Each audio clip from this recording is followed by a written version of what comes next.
New महसूल colony येथील Panchsheel Buddha विहारामध्ये विश्वरत्न doctor Babasaheb Ambedkar जयंती उत्साहात साजरी करण्यात आली। यावेळी पूज्य भंते सुमित बोधी यांचे मार्गदर्शनात त्रिशरण पंचशील ग्रहण करून व न्यू महसूल कॉलनीतून सकाळी 8 ते 11 वाजेपर्यंत मिरवणूक काढून उपासिका संघातर्फे लेझिमच्या गजरात त्यागमूर्ती महामाता रमाबाई आंबेडकर यांच्या पुतळ्याची स्थापना करण्यात आली। रमाईची मूर्ती डॉक्टर विकास मनोहर खंडारे व इंदुताई ज्ञानदेव खंडारे यांनी विहाराला दान दिली आहे। विश्वरत्न डॉक्टर बाबासाहेब आंबेडकर जयंती कार्यक्रम आत्माराम तेलगोटे यांच्या अध्यक्षतेखाली व महसूल गृहनिर्माण सोसायटीचे अध्यक्ष जयजी वाहुरवाग यांच्या मार्गदर्शनात संपन्न झाला।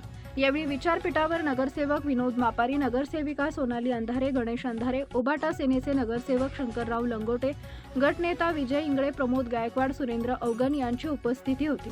नवनिर्वाचित नगरसेवकांचा पंचशील मंडळातर्फे व रोहिणी महिला संघातर्फे सत्कार करण्यात आला।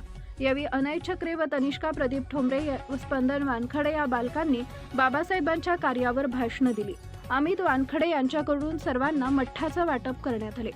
कार्यक्रमाला वासुदेवराव चक्रनारायण, रामकुमार खंडारे, धनंजय इंगळे, मनोहर डोंगरे, सुमेध वाघोडे, सुभाष वानखडे, सुभाष इंगळे, केपी पाटील, पूर्णाजी जंजाळ, सिद्धार्थ गवई, शास्त्री चक्रनारायण, दादाराव वाहुरवाग, रामदास चक्रनारायण, गौतम पडघामोल, दिलीप गवई, सिद्धार्थ तायडे, पंजाबराव वर, अजय शिरसाट, ॲडव्होकेट अमोल चक्रे, ॲडव्होकेट विजय वानखडे, ॲडव्होकेट एकनाथ चक्रनारायण, ॲडव्होकेट सतीश वाघुरवाव आदी उपस्थित होते।